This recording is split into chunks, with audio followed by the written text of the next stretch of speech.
Sushi jackknife. Sushi jackknife. Sushi jackknife. Sushi jackknife. Sushi jackknife. Sushi jackknife. Sushi jackknife. Sushi jackknife. Sushi jackknife. Sushi jackknife. Wait, what's your post-hardcore voice again? No! So think As I Lay Dying, any of those bands like that. Yeah. But I want to replace the screaming, the low scream, that or the high, any of it. Okay. Just with No! that's got to be a subgenre to itself, right? oh a man, subgenre. if it's not, it should be. Which I think we may have covered this before, but which style of music has the most subgenres? Would it be electronic music or metal? Because metal has a zillion. Metal gets real Uber specific. Oh boy, because metal, in addition to just all of the general areas of metal, it's also divided up by country. Oh, that's true. And yeah, you're right. And then you start mixing in genres, and I don't. Because you have metal, then you can have black metal, then you can have Swedish black metal or Norwegian black metal, and then you have people arguing over whether it's black metal or death metal. Right. And sometimes it's black death metal. Yeah. The favorite one I ever heard was something called porno grind. Oh boy. Have you heard of porno grind? No. Yeah. I listened to every once in a while you get bored. And you start looking up what type of music has the word porn in it. Sure. Yeah. But also weird subgenres. And that was one of the top 10 weird subgenres of music. It sounded like a guy fucking a pig, but the pig was the one singing. So also going, No! Yeah, pretty much. So I think it already exists. Welcome to Sushi Jackknife. Hello, motherfuckers. How are you? Fatherfuckers, uncle fuckers. I think that the genre would be Jerry Lewis post-hardcore. No! Lady! The first album. Just, lady! Boy, I was in a bad mood. There's no way better to turn around an evening than for Nathan to come to the door, my dog to jump into his testicles. Always. Your dog loves my testicles. Yeah. Knocking back a little bit of Kentucky's best. Not literally Kentucky's best. This is wild turkey. Wild turkey, which is pretty good. Yeah. And a rollicking episode of Sushi Jackknife. Yes. Rollicking it shall be. I hurt my throat earlier. I screamed so hard at some. I had enough. You've been there. Yeah. Parents. Yeah. You've been there. I've been great. I just have to say, I've been great. This week, it's the first week at school. School is back in. That's a whole fucking thing. I'm going to let you have your self-congratulatory period right here. Please, thank you. Don't tear me apart for once. Because you know how it is. Yeah. Our kids go to the same school. And, it's like any other school, but the drop-off situation is madness. Well, so in the morning. I've been, we live, a mile away? Yeah, you guys Max? are even closer than we are, aren't you? Yeah. We have been leaving 25 minutes before drop-off. Because I'm I have to work at 8 o'clock and drop-off is at 7:45. Yeah, so I have experimented with this. This has got to be so boring for people, but whatever. I have experimented with this. I have left really early, got in the car line. Yeah. I'm literally 4 cars back from the first in line. Does not matter. Yeah. The doors open at usually not 7:45, 7:47. Yeah. Is what I've kind of averaged it to in my mind. You can fucking leave way later than that and still drop off at about the same time. Yeah. It's no one's fault. It's just a small street and a lot of car riders. Now, have you thought about to speed yours up? I wouldn't do it because my kid's younger, but not slowing down and just shoving the kid out the car. I've considered it. If she got a running start, I think she'd be fine. Give her a helmet, some pads.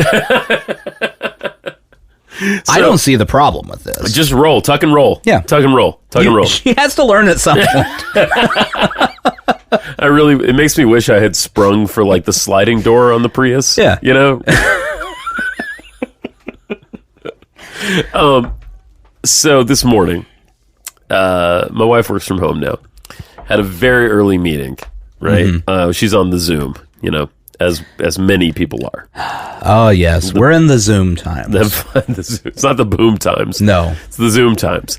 We all thought it would end, maybe post-COVID. No. You know what? It's never ending. It's forever now. I had a meeting at work this week where they went, we're thinking about doing a hybrid model where there's not really offices anymore. That's not a hybrid model. That's just getting... So you want me to pay for my electricity to work? I got it. I know what's happening. You're so smart. So it was I had to tiptoe, and I'm not complaining. Yeah. It was a cool thing, and we all make compromises for each other, right, in our relationships. So it was trying to keep the dog quiet, getting the kid awake, and then we go to school, and I think everything is fine. Like, we've had a momentous morning, and I forgot the goddamn backpack. Uh-oh. Thank God we live 10 minutes, not even 10 minutes away, right? So I did one of these. There's a road. There's like an apartment complex across from our school, and a lot of the kids live there, and they just walk over, right? Right. But I did a quick U-ey in the little road to the apartment complex, and then I fucking hauled ass in the school. Now, listen, I know I was wrong. I would never do this. I'm the guy giving people the side eye if they're going more than 15 miles an hour in the school zone. I go through 3 school zones on my way to work, and I always go 15 to 20 miles an hour. But today you were going 65? Yeah, about 65. And I got the arm, the wave, the slow down wave. Yeah. I got that one time, and I didn't know what it meant until I was already past. It didn't dawn on me. I'm like, this is the crossing guard wave's really weird. Yeah. It's like a weird full arm. It's up to down. Yeah. But it's like full arm wave. Yeah. Like they look like they're like extra white people really enjoying 1999 Eminem music. Oh yeah. Like, yeah. Oh yeah. I'm Slim Shady. Yes, I'm the real Shady. Yeah, so I blew right through that intersection and went, oh, I bet they wanted me to slow down. So it made me regret that I have kind of a recognizable car. Yeah. And a recognizable sunglasses. They're like blue. And I was like, oh shit, she's going to see me. Yeah. Because I'm going to have to come back and actually drop off with backpack this time. It's not like we didn't even just have, like, the lunch is in the backpack. Right. So I can't. Like, I have to go back to get it, right? And we made it just in time before they were putting out the sign that says, oops, you're late. And I was like, fuck you, she's out of the car. It's her fucking problem now. Wait, so they put a sign out if you're late? Yeah, so they have that sandwich board sign. Yeah. And it's very nice on the front. In black cursive, it says, thank you for getting your child to school on time. And I'm like, you know what? We got a 13-minute fucking window because of you people. On the back, big, bright, bold, red letters, it says, oops, you're late. You have to come inside and sign them in. It's like, fuck that. No fucking way. I'm already in the car line. So it is a sign that actually has... It was written in the tone of voice of, Yeah, it was. You didn't get here. Yeah, fuck, man.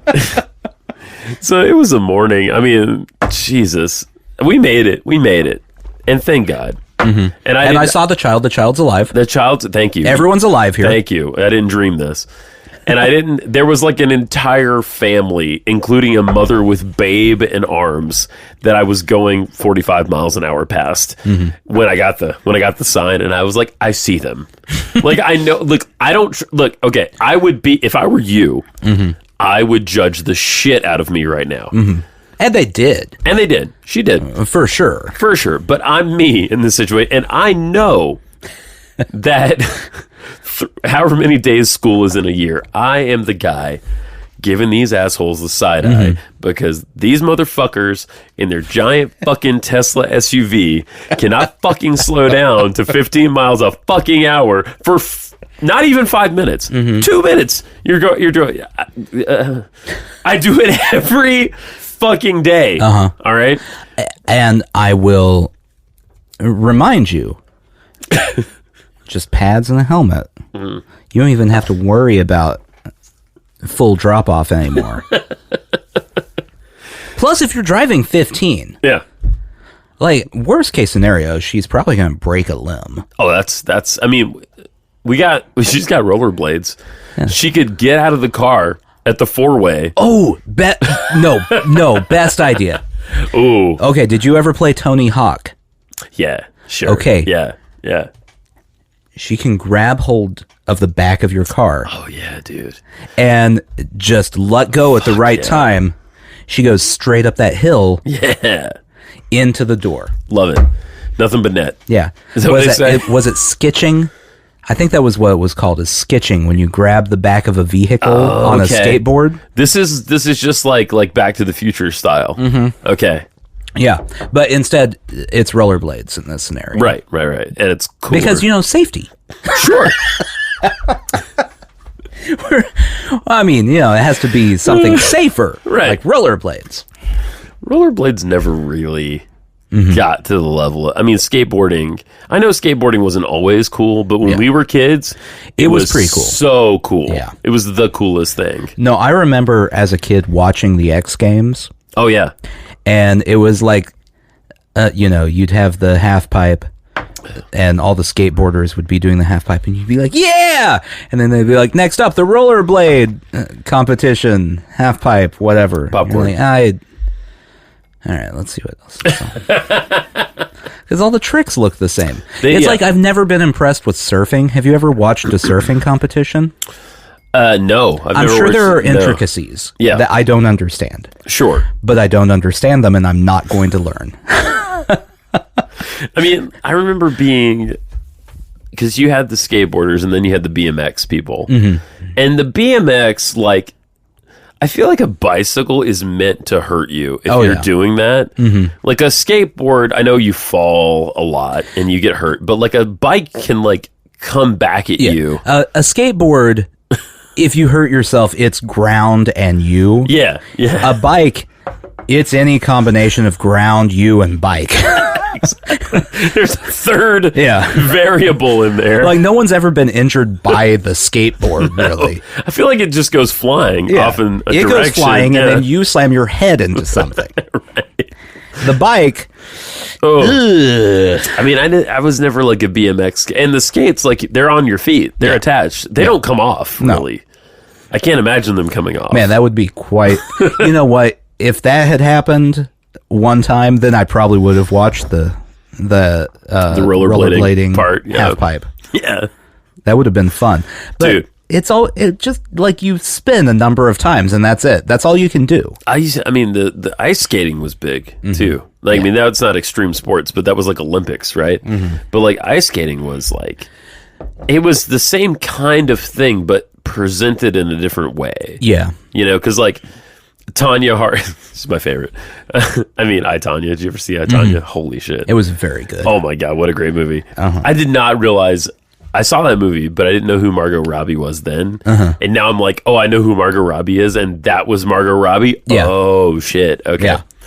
And she's Australian? Wow. Mm-hmm. How crazy is that story? But it's they do the same shit, but it's just in a different culture. It's considered it. Well, it's pretty. It's pretty. Yeah. There's costumes. Yeah, music. A lot less blood, typically, unless you're Nancy Tanya Kerrigan is there. I don't know that there was that much blood. Just a lot of swelling and broken. Oh, so terrible what happened. Oh my. And Nancy Kerrigan was, I mean, here's the thing. I remember this, right? This is 96 Olympics were in Atlanta. Yeah. And I'm from Georgia, right? And so it was fucking everywhere. Yeah. The Braves had been on fire for years, so we had that. And then we had the 96 Olympics. It was fucking boom times to be alive and be a kid in Georgia, right? Yeah. I remember being in 4th grade and my dumbass was standing up there in my Olympics t-shirt. And our 4th grade class... I assume everyone in Georgia had an Olympics t-shirt. 1,000,000%. Yeah. Everyone. They gave them out like candy. Yeah. They were everywhere. We sang songs from the different countries participating in the Olympics that year. Okay. You know, like we sang Australian songs. Fucking, my class was like Japan class. That feels problematic. Pretty racist. but it was great at the time. At the time, it was awesome. But it was fucking boom time. So I remember the 96 Olympics really in detail. And I don't know if this is factual, but I remember Tanya Harding and Nancy Kerrigan both skating. And I remember, in 4th grade, I had discovered girls. Yes. Right? And so I saw Nancy Kerrigan and I thought, holy shit. Like, she's beautiful. She was really, really beautiful. She was, as they discuss in I, Tanya, right. The typical... very typical. Figure skater. Right. Tall. Mm-hmm. Is that right? I believe so. I don't know. I got to look up Nancy Kerrigan. But the main thing is slim. And looks like she could go to a country club and they just let her in on site. Right. They wouldn't check her membership. Right. Whereas Tanya Harding, they would go, ma'am, you're going to have to go back to your Winnebago. I mean, I just pulled up a picture of them, and honestly, by today's standards, they're like kind of almost the same. Yeah. I think it was maybe more like Persona. Well, it was a combination of Persona and I think it was more choices in their performance. Yeah. Because Nancy Kerrigan is... I mean, she's the I'm skating to classical music. She's the typical, Right. And Tanya Harding was the I'm going to club your knee with a lead pipe type. Oh my I'm just God. kidding. She's going to pay someone to do it. She's not going to do it herself. Oh, and there's that picture of Nancy Kerrigan when... The why? Yeah. Oh my God. It's long enough. Dude. We can laugh at it. It's why. And then there was the gymnastics on top of that, man. Like, What was the... I was into it. Was the Atlanta Olympics the Carrie Strug I need gymnastics? The big thing I remember about the 1996 Olympics is that it was the Richard Jewell. Yeah, Olympics. that was... Yeah. I remember that. That was an event. Just leave it to America. Right. To have Olympics with a terrorist. Oh, yeah. To it. Yeah, that was Carrie Strug. Mm-hmm. Did she win gold that year? I can't remember if it was an individual thing or the team thing. Well, there she was She had hurt her ankle. Right. And did the... I don't know what any of the gymnastics things are. The little boingy thing. You know the boingy thing? What is that called? The run. Yeah. You run and then jump on the boingy thing. That thing. Yeah. Right. And it turned out, I read this later, and people may be listening and saying I'm wrong and hating me for this. Whatever. Fuck them. But the coach that put her out there, had miscalculated what they needed. Right. And so she didn't need to be risking permanent injury. Oh my God, dude. But she did it anyway. Oh my And it became a great American sports moment. Well, wasn't there something with that coach? Bella Lugosi, wasn't that his name? That's Dracula, What's dude. his name? It's Bella know. something. It's Bella something. Hold on. Oh, this is going to bug me. Oh my God. I'm pretty sure. Well, I'm still on Richard Jewell. Bella Caroli. That sounds That's right. it. Bella Caroli. That sounds correct. Yep. That's. Yeah, there was something weird. I don't remember what happened. I mean, aside from the fact that he was involved in the gymnastics during the diddling years. Yeah, that's what I was alluding to. I don't know that he diddled anybody. He wasn't the person that was the doctor. Right. But Carrie Strug, I watched that on TV. Yeah. And I mean, I hope to God she didn't get diddled. But I remember being so impressed with her because she was so young. Yeah. And she was so good. Well, it was the power of that bowl cut. It was a pretty strong bowl cut. I mean, come on. And then you got poor fucking Richard Jewell, all right? Hero, I'm reading from The Guardian, which is a UK thing, right? Yeah. 20 years after, I mean, this is old, but 20 years after the 96 Olympics. What have we learned? Richard Jewell, a hero turned suspect in the Centennial Olympic Park bombing, endured a personal nightmare before he was fully exonerated. Mm-hmm. Yeah, I never saw that movie that Eastwood did. I watched it a couple years ago. It's pretty good. I heard it was good. So I like Eastwood. Yeah, I know that. I do too. I know he's an asshole at this point, but like, he's an old man. Right. Yeah, leave him alone. People can't forgive that he is a right-wing person. Yeah, it's a bummer, but yeah. But his directing's really good. and he, I mean, who knows more about movies at this point than him and like fucking Scorsese? Yeah. You know. That movie was really good. What is Gran Torino? Gran Torino was great. Fantastic. Yeah, and Gran Torino is. I mean, I think the thesis of Gran Torino is like, I'm not a racist. Yeah. Right? It's the opposite of what everyone accuses him of being. Yeah, it's like, I'm a grumpy old asshole, but I'm not a racist. Right. Like, correct me if I'm wrong, but at the end of Gran Torino, he defends that Asian family, right? Yeah, I mean, spoiler alert for anyone who hasn't seen it, but Gran he gets Torino. gunned down. Yeah. Because it will get rid of the gang members in the neighborhood and protect the Hmong friends. Hmong, am I saying that right? Hmong? It's Hmong. Anyway. I actually don't know. People who lived in his neighborhood. Oh, Vietnamese. Yeah. Yeah. I think that's right. Hmong. Something like that. So he sacrificed himself right. to get the gang members out to protect this family that he had befriended. Right. It's a very, very strong statement. Anti-racist movie. Richard Jewell's vigilance saved countless lives, but the constellation of factors that conspired to destroy his name are even more present today. This is opinion, apparently. But just It sounds like it. sounds like it, doesn't it? But yeah, I mean, and then it ended up. I didn't did not realize the connection to Eric Rudolph because I remember being a little kid when I was a kid and you were a kid. There were big news stories, and cable news was hot. Yeah.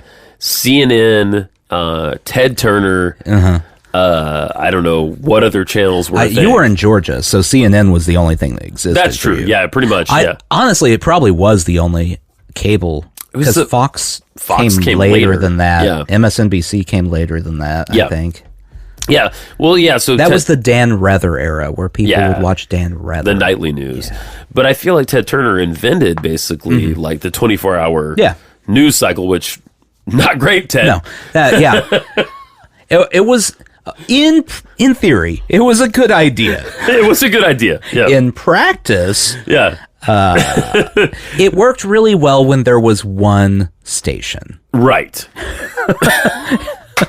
And then you had a bunch fighting. And all of a sudden, it didn't matter what the news was because what mattered is what they were saying. The fighting. Right. Oh, Ted. So, I think his best idea might have been that like restaurant where you could eat buffalo meat. Mm-hmm. Cool. It's pretty good. I mean, yeah. And buffalo meat's good. Yeah. Anyway, so where was I going? Okay, so yeah. So I remember big news stories from the 90s. I remember OJ. Yeah. That was a few years before. 94-ish, maybe? That was... when was it? Or was it... I don't know the timeline. I was a child. It would have been... I think 95, 96 was the civil trial. Okay. So 94, I believe, was like would the be... criminal trial? Yeah. Okay. So, spoiler alert. He wasn't guilty. Right. Yeah. But really he was. Well... Wow. Well, I mean, not according to the court of law... But according to the court of common sense, but the court of law. So I remember hanging out with my grandma at her work at the dry cleaners. Yeah. Watching as a child, watching the O.J. Simpson trial. Yeah. Was that the most boring thing that everyone had as can't miss TV, like in history? Either that or like every episode of How I Met Your Mother. Whoa! I know my mom watched it every day. Of course. That is a thing that the jury was trying to get out of, and you're voluntarily doing it. Oh, yeah. Oh, yeah. Right. Like the jury members, anytime you have jury duty, they're like, I don't want to do it. I'm going to find a way to get out of this. I don't want to do it. And for this, everyone's like, I'm going to sit at home and just not move for months. It went on for fuck ever.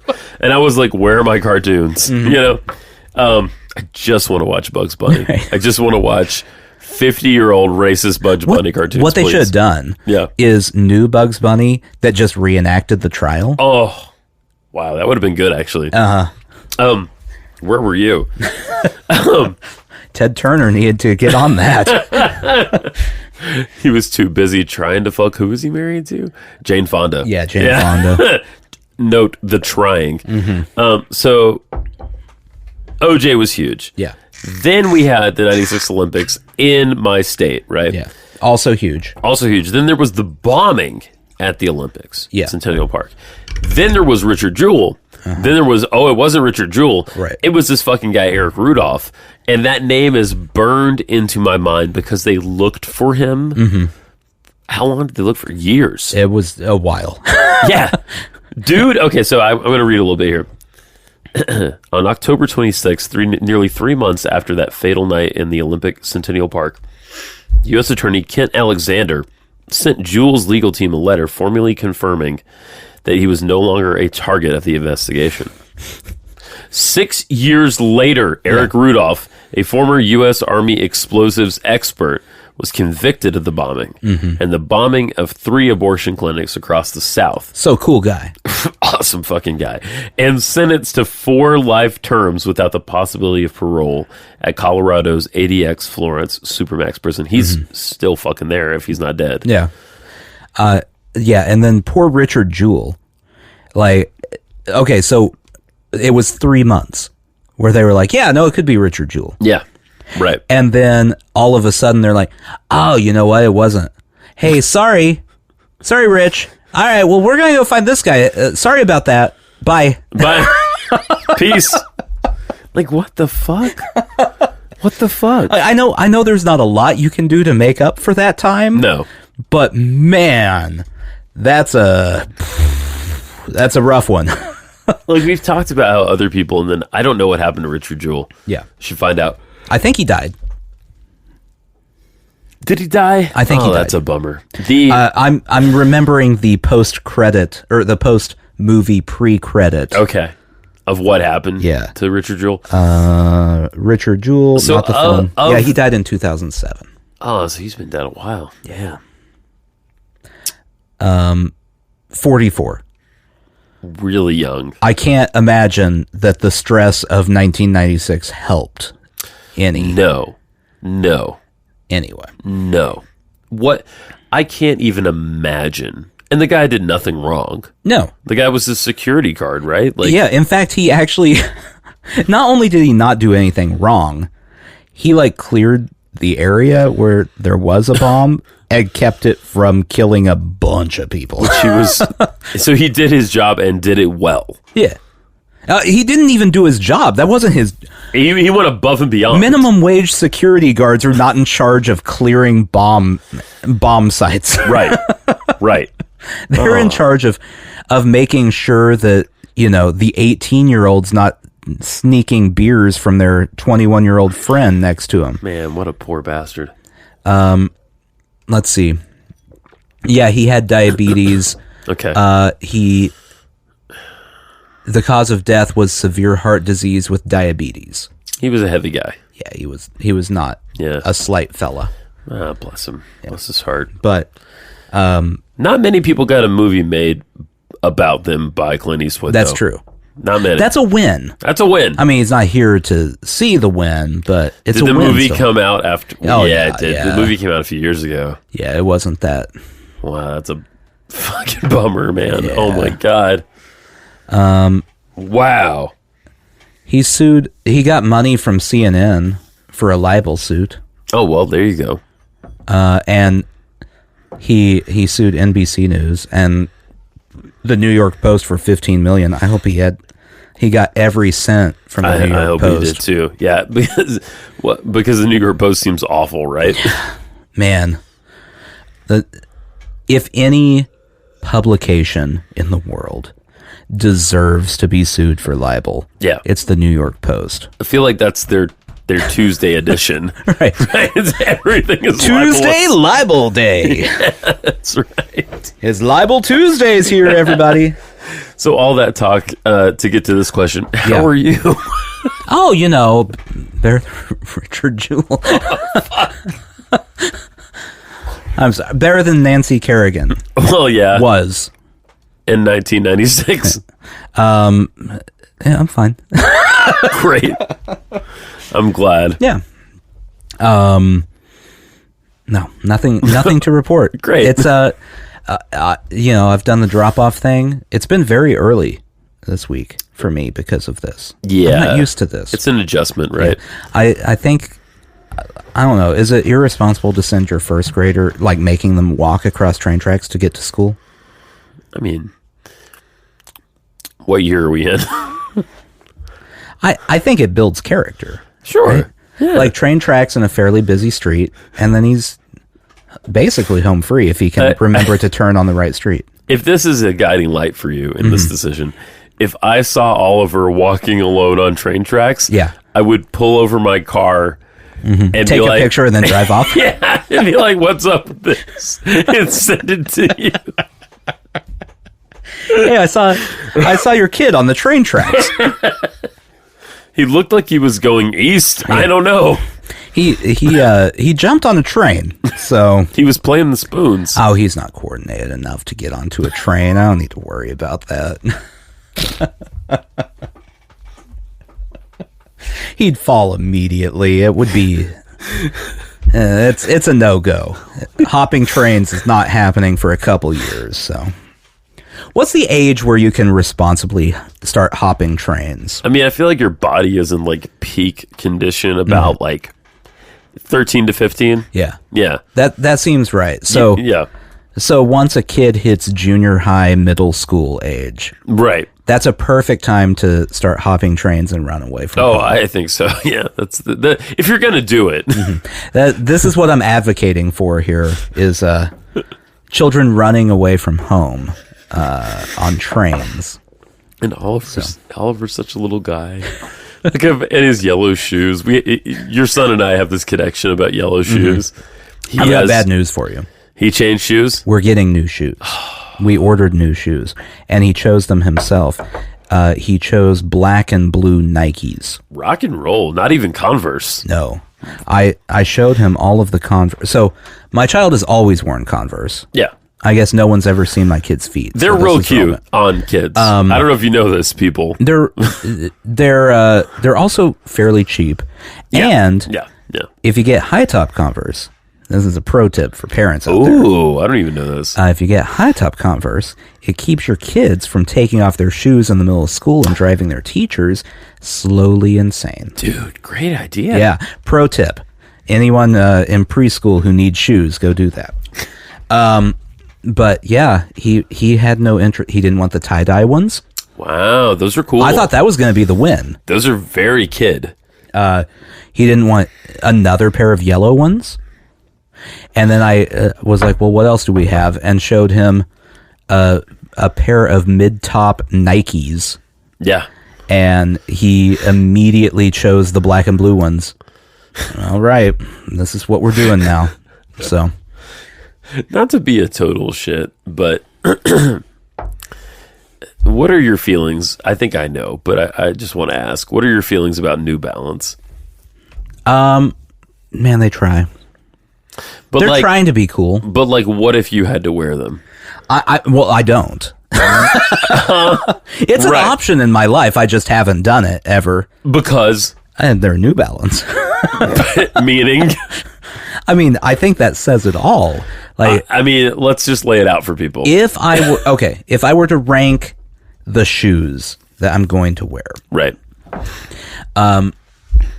New Balance. So you remember when the Nikes that everyone always makes fun of, The as white being, Nikes. yeah, the white The high Nikes. top. They're the dad shoes. Oh yeah, that's that used to be dad shoes. Yeah, that's all of what New Balance makes.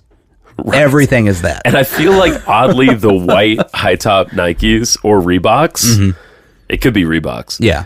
Those Actually, th- Reeboks are even better because that's the dad that's like, I'm not paying for Nikes. But I feel like those shoes now have become cool with Yeah. the Gen Zers, Yeah. right? Yeah, they, for some reason, the Gen Zers, and if you're a Gen Zer listening, Cool. earmuffs, Yeah, because put 'em- I'm put 'em on. about to make Put 'em fun on. of you. Yeah. Man, they really hate looking good. That's the whole thing, right? They hate it. Like they really want to wear dumb shoes, and then it's like they go through. Ill-fitting clothing. Yeah, they went to the grunge era. Yeah. And went, yeah, but like, what's the worst trends from the grunge era we could take? Not like the cool ones. What would it look like if it was grunge, but it was like a failing Kmart? Yeah. Yeah. It's grunge from the Kmart that's closing down the street. It Yeah. just goes to show that every generation, there are generational divides. Yeah. I don't have a lot in common with the boomers. I have some things in common with the boomers. I can get along. Right. The Gen Xers, sure. Yeah. I even like some of the same bands. Yeah, I can click with the Gen X. Can click with the Gen Xers totally. Gen Z, I can get along, but there's a certain point where it's like, no, Yeah. like you don't know what clothes are. Like, You're just guessing. You're just guessing what clothes are. It does look like they came from fucking Mars, and we're like, what are these? What do we do with these? Now, my clothes are all supposed to fit like they're trying to get away from my body, right? That's correct, isn't it? And it's not even like gender specific. No. It's the same. Well, this is a weird Gen Z thing I've kind of noticed. All right. The fashion trends, and I mean, maybe this is good. This could be progress. Sure. As a society. Right. But, like, futuristic sci-fi movies. Yes. Where they've wiped out gender norms completely and everyone just wears, like, a baggy... Like a silver. it looks like they're silver wearing a bag. trash bag. Yeah. And they all have a shaved head. Uh-huh. Yeah. It feels like the clothing trends are the same thing as that. I mean, it's not a trash bag, but for Gen Z, it's like, okay, what do I wear? A t-shirt that's 3 sizes too big. Yep. And an oversized flannel. Maybe overalls. Yeah. A lot of overalls. Yeah. Overalls made a comeback. And I'm definitely getting my conch pierced. No, wait, is that what this is? What is this? I don't... What is that? The middle of the nose thing. I don't know. It's not the nose ring, which can be cute. I don't mind the nose ring. This is the not cute thing. The middle part. What is that? Whatever that is. Septum. Yeah. I remember when I was... Conch is a better word, sorry. When I was but a wee fella, Yes. I remember the only people who had that pierced were like terrible hard rock people. The septum. Yeah. Yeah. Like you had a septum piercing and you were going to go listen to like Puddle of Mud. Yeah, that's about right. Yeah. Yeah. So I still equate the two. You also had gauges in your ears. Yeah. Mm-hmm. And like really big jeans. Yeah. Yeah. Past the point where big jeans were the thing. Right. Yeah. Yeah. This was Jinko was over. Yeah. We were done with Jinko, but you were still rocking with them. Listen, we were no better at that time. No. What happened is we figured out how clothes work. Yeah. Well, I mean, see, I went the other way. I was in the punk era.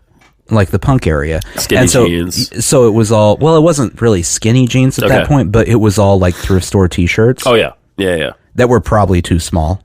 Sure. Like they were always small, tight t-shirts. No one was comfortable. No.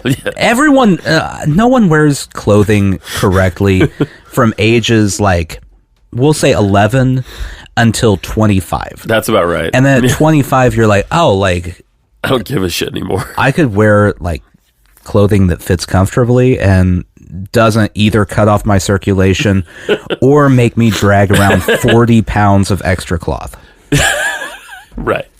I feel like the reason that us millennial types wear fitting clothes is because we came through the grunge era and we learned the lessons of that era. Right. Because it would rain and your jeans would weigh like 20 extra pounds.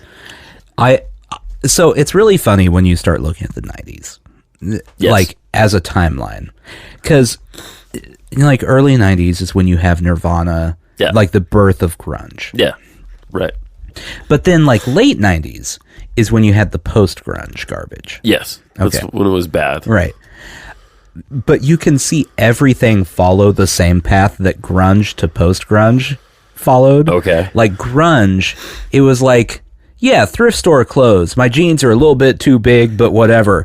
And you kept going and kept going and kept going, and all of a sudden you're at a Creed concert in Jinkos. It's just a logical progression. It was bad. And some guy's piercing your septum, and you're like, "How did I get here?" It's that's how you ended up listening to Scott Stapp try to sound like he was in a real grunge band. Yeah. What movie did I see a few weeks ago? I watched a movie. Oh, I think it was Halloween H2O. It was either Halloween H2O or Halloween Resurrection. One of those is better than the other. I'll let you guess which one. Anytime they resurrect anything, it's usually not great. Right. That one has Busta Rhymes in it, by the way. That actually sounds great then. Who co-owns a company with, is it Halle Berry? No, it's Vivica A. Fox. Okay. And their company is called Dangertainment. Fan-fucking-tastic. Okay. All right. So at the end of one of those movies, I think it's Halloween H2O, you have an early Creed song. Oh, man. And he's trying to sound like Eddie Vedder. Well, sure. It's, what's the song? What's This Life For? What's This Life For? And it's like Scott hadn't figured out, like, lyrical consistency. Yeah. Because at one point in the song, it sounds like he's saying, like, there is no God. You're right. And at another point, he's like, but there's this dude. One king. So, because we all live under the reign of one king. That was a weird post-grunge thing, too, is you went from, like, during the grunge era. Right. There was a strong atheist slant. Of course there was, yeah. And post-grunge, somehow you'd gone all the way back around to, but, like, God's kind of cool, right? Right. Which makes, I still don't understand that. I also don't understand, and I will never get, why all of the post-grunge bands decided to try to sound like, of all people, Eddie Vedder. It was the easiest. I think that's why. Is that why? I do, because, okay, check this out. I've thought this through. Uh-huh. All right. Big grunge bands would be Alice in Chains. Yeah. Pearl Jam. Yeah. Nirvana. Now, Alice in Chains, I feel like, is the hardest to try to sound like. Let me, one more. Okay. Soundgarden. Ooh. I think Alice in Chains would be harder than Soundgarden. But of those choices. Yeah. Eddie Vedder is the easiest. No one can sound like Chris Cornell. No. No one can sound like Lane Staley. No. Very few people can do a convincing Kurt Cobain. You can sound similar to Kurt Cobain, but you're never going to quite pull it off. Because he wanted to die. Right. The entire time. And no one in post-grunge actually wants to die. Right. They just want to party with chicks. Sure. Which is the opposite of wanting to die. Right. So of those choices, wait, did I leave a band out? Smashing Pumpkins. Yeah. No one ever sounds like Billy Corgan. No one even wants to. No. Billy Corgan. Billy Corgan's off the list because if you said, hey, you can sound like Billy Corgan, I have this potion that will make you sound like Billy Corgan, 99 out of 100 people would go, I'm good. Yeah. No, thank you. I'll just go over here. And now. that other person would go, yeah, why not? I wanted to die anyway. And his name would be Kurt Cobain. So, Pearl Jam is the only logical choice. Right. If you're gonna copy... That does make sense. Thank you. I've really put a lot of thought into this. Well, I mean, because it is, like, Nickelback vocally tried to copy Eddie Vedder. Of course. Creed tried to copy Eddie Vedder. All of those other bands that we don't remember the names of, Candlebox would they be one of them. tried to copy Eddie Vedder. Right. That's correct. They didn't do it well either. No, but it was... This is not saying that Eddie Vedder is bad, Right. but it's like a poor Eddie Vedder imitation. It's Dollar General Eddie Vedder. Exactly. Can I just read you a little... I mean, shitting on Creed is not a new idea. No. We're not reinventing anything. No. We're not inventing anything. In fact, here, this is a retro people. idea because people have Sure. stopped shitting Yeah, on that's Creed. right. We're bringing it back. Let's go to verse 2 here. Oh, boy. After the chorus of What's This Life For 4 times. I see your soul, it's kind of gray. Mm-hmm. You see my heart, you look away. You see my wrist, I know your pain. I know your purpose on your plane. Plane. Don't say a last prayer because you can never find what's this life for. And then we take a hard shift, but they ain't here anymore. Don't have to settle no goddamn score. Mm-hmm. Okay. Because we all live under the reign of, I said, of one king. I said, of. Oh, boy. But, like, how does he go from, like, saying, ain't got to settle no goddamn score, taking, I believe, Nathan, the Lord's name in vain. Right. And then be like, but we all live under the reign of one king. And that king, I'm guessing, is not Moloch. What that song is actually talking about is it's written from a place in 1600s England. Oh, is that right? Yeah, they live under one king. Well, that is true. No. So he is taking on the role of a peasant in 1600s England. We all live under one king. Because we all... See, I can even do it a little bit. Great news, by the way. Yeah. According to Wikipedia, in 2020, the drummer of Creed, who presumably has a name, but I'm not looking up, Scott Phillips. There we go. It's right there. Scott Phillips. Is the whole band named Scott? Well, They're all Scots? Scott Stapp. The guitar player's name is Mark Tremonti. Sure it is. I don't know It's the bass Mark, player. It's Mark. Air Mark. quotes. Yeah. His name's Scott. Scott Mark. Anyway, he announced their reunion was a possibility. Okay. All right. So they could make a comeback. And you know what that means? We were ahead of the curve on making fun of Creed when they come back. It's, oh man. We've gone around on this one because it was hack at one point to make fun of Creed. So hacky. But now we're back to no one's doing it, so now it's a fun thing to bring back up. And for like 5 years, we did Nickelback jokes, and it was hacky then. Yeah, well, I was okay with that. Well, because I felt like you were making a comment on how hacky it was. It's very hacky. Yeah, but then you decided at one point that the new band was the one and Imagine only Dragons. Right, which we haven't shit on in a while. Well, I haven't even heard about Imagine Dragons in a while. I don't know what's going on with Imagine Dragons. Yeah. They're still the worst rock band ever. Ooh. Well, they're among them. They're pretty bad. It is. Oh, I want to argue with you, bad. But I do think I'd rather listen to Nickelback than Imagine Dragons. I would rather. That's a statement. That is not a ringing endorsement of Nickelback. So if you go to Imagine Dragons' website, Night Visions is the record that pops up. Wasn't that like a while ago? Yeah. That was a while ago, right?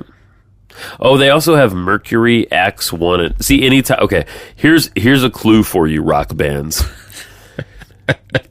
If you feel like you might want to make an album with the title of Act 1, Act 2, Part 1, Part 2, go ahead and see if you can pull your arm out of your ass. Do Do you really want to be Coheed and Cambria that bad? Is that what's happening?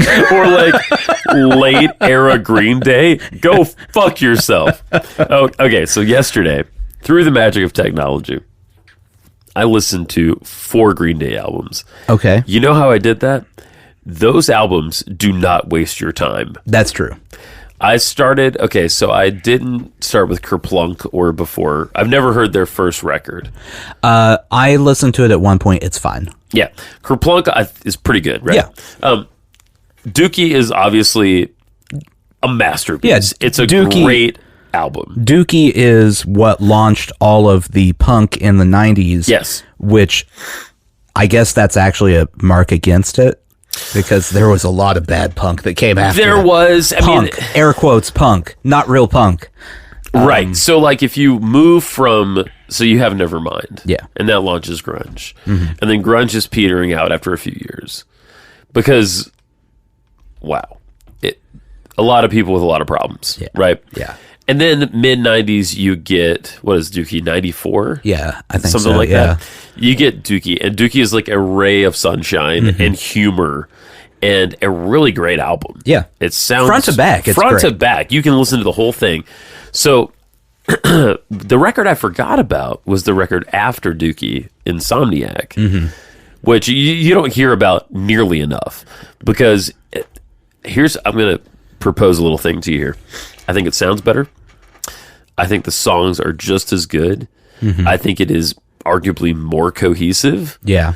And I think it might be a little bit better.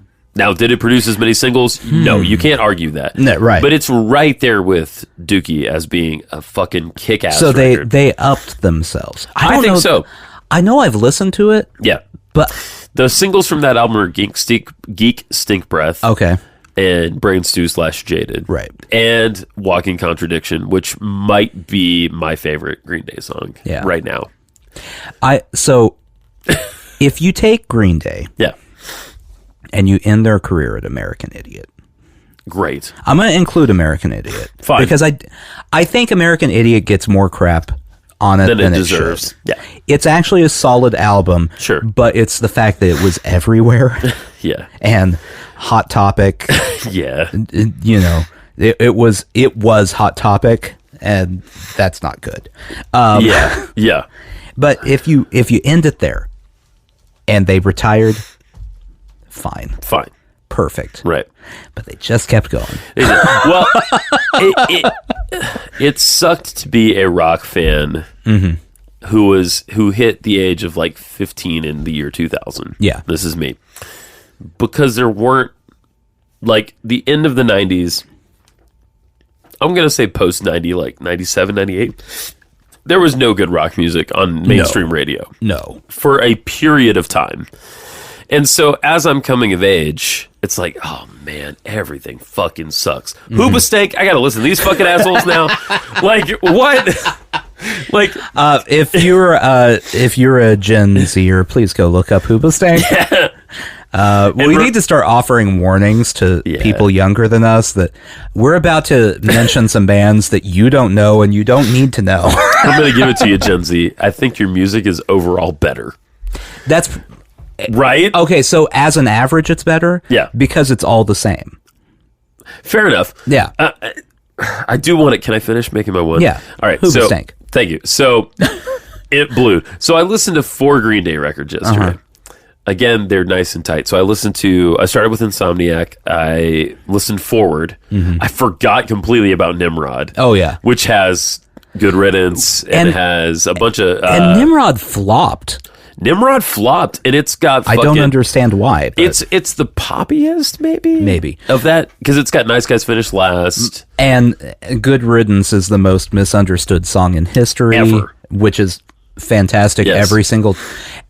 for those who are too young to remember, every sitcom during the 90s that had their final episode had a montage set to a song that's sarcastically Yes, is saying goodbye. saying it was the best time of your life. Including Seinfeld, which I was reminded of. Yeah, Seinfeld, I'm pretty sure Friends had something seems with like. it at some point. And this stupid motherfucker right here that you're across the table from played it at my high school graduation and played it horribly. Mm-hmm. Well, I'm sure every high school graduation up until like 2010 had a bad version of We that need a played support group of people who play good riddance at their high school graduation, and I would be happy to. Now, to be did involved. you try to do the Billy Joe voice while you were doing? I didn't even know what singing was then. Like, Okay. I've gotten so much better. I'm not saying I'm a good singer. Yeah, but like people told me. Okay, first we had a run through. Yeah. The principal told me it was the worst thing he'd ever heard. Oh, wow. They brought in a music teacher to help me because I had already gotten the gig, so to speak. right. So it was going to happen. I did my best. Yeah. It was bad. I don't know I mean, also, like, where I grew up, like, maybe Green Day wasn't a thing for older people. Yeah. I'm guessing.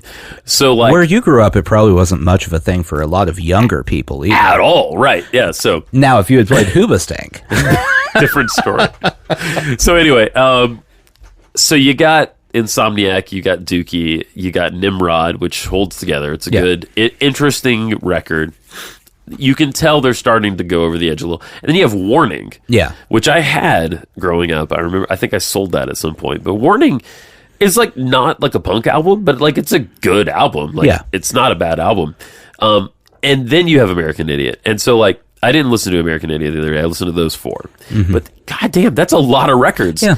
Dookie, Insomniac, Nimrod, and Warning. That's 4 albums within the course of a handful of years, really. And I'm adding American Idiot into there because if we were considering this the cap off of their career. Sure. Yeah. That is taking all of the things they did. Yes. Amplifying it times 10. Yeah. We're done. Right. But then they came back with more music, and I don't remember. Do you remember that? Uno. Before that. Oh, that 21 Guns song. Yeah, I do. That is the biggest piece of garbage I've ever heard. Oh my god, what was that from album? a quote punk band? It was it was the one right after American Idiot. Yeah, I'm gonna get to it. It's like they went, oh man, Wake Me Up When September Ends was really popular. Oh my what God, if we made I a remember worse version of that song? Would that be 21st Century Breakdown? Yeah, Was that album? I think that was it. Yeah, so that's got... Oh man, that... Yeah, 21 Guns is on that album. It is... it's not kind of bad. Like, it's legitimately unlistenable to me. Oh my god. The chorus... hold on, I have to pull this up. It was their 8th studio album. Came out in 2009. Check this out, too. I mean, they were on a fucking clip. Kerplunk came out in 91. 3 years later, you get their major label debut, Dookie. Then the next year, you get Insomniac, 95. 97, they're touring constantly. Only 2 years later, you get Nimrod. 3 years later, you get Warning. Yeah. Which, like, is growth. 4 years later, you get American Idiot. Okay, we're kind of done.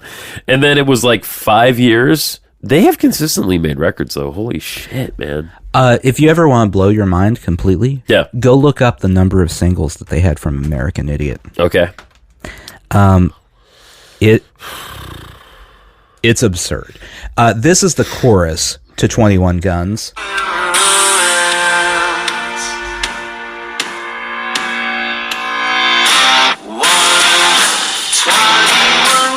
Oh my god. And that's about as much as I can handle before I have to turn that garbage off. Remember this song now. Wow. It doesn't get better from that line. But you know what?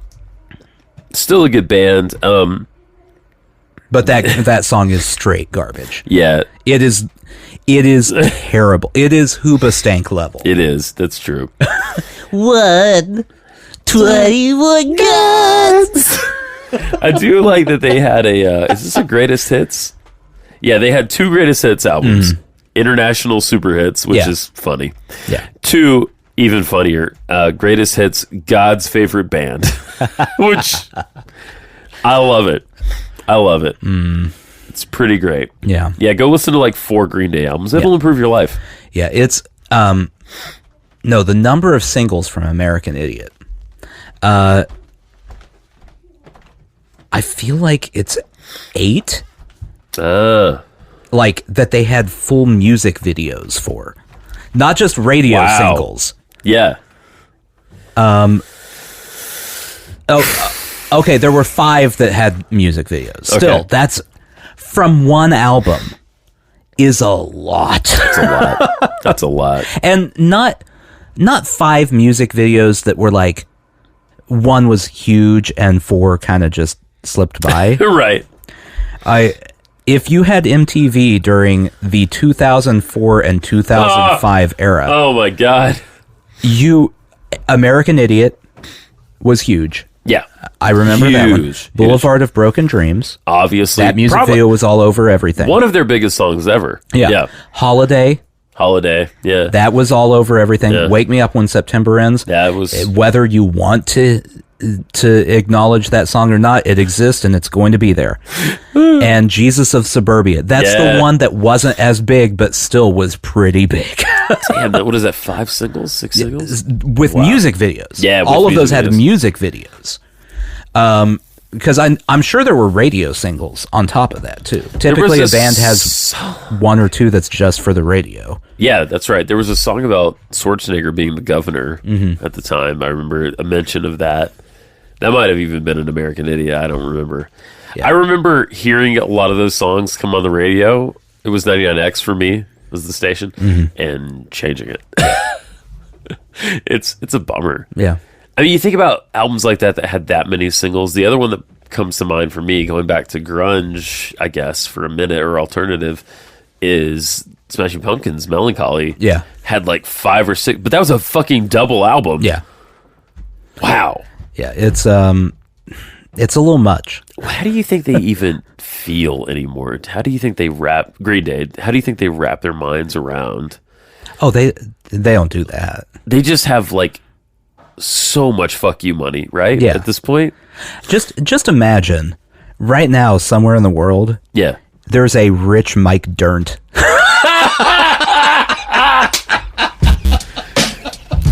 Sushi jackknife. Sushi jackknife.